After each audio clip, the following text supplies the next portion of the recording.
আসসালামু আলাইকুম। আজ পবিত্র আরাফার দিন, যা পুরো বছরের মধ্যে শ্রেষ্ঠ এবং আল্লাহর কাছে সবচেয়ে মর্যাদাপূর্ণ একটি দিন। এই মহামান্বিত দিনে আমাদের করণীয় আমলগুলোর মধ্যে অন্যতম হলো নফল রোজা রাখা।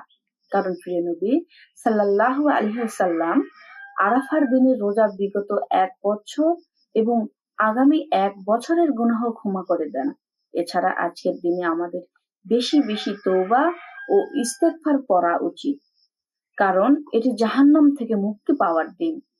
আমরা আজ বেশি বেশি চতুর্থ কালিমা লা ইলাহা ইল্লাল্লাহ ওয়াহদাহু লা শারীকা লাহু লাহুল মুলক ওয়া লাহুল হামদু ওয়া হুয়া আলা কুল্লি শাইইন কাদির, এই দোয়াটি পাঠ করব, যা আরাফার দিনের সেরা জিকির।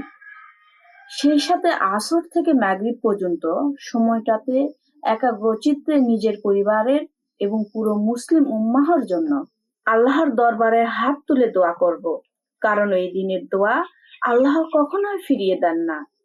আর অবশ্যই আজ ৯ জিলহজ ফজর থেকে শুরু করে আগামী ১৩ জিলহজ আসর পর্যন্ত প্রত্যেক ফরজ সালাতের পর উচ্চস্বরে একবার তাকবীরে তাশরিক আল্লাহু আকবার, আল্লাহু আকবার, লা ইলাহা ইল্লাল্লাহ, আল্লাহু আকবার, আল্লাহু আকবার, ওয়ালিল্লাহিল হামদ পাঠ করতে ভুলবেন না। আল্লাহ তাআলা আমাদের সবাইকে আজকের দিনে বরকত ও রহমত নসিব করুক। আমিন। আসসালামু আলাইকুম ওয়া রাহমাতুল্লাহি ওয়া বারাকাতুহু। সবাই ভালো থাকবেন।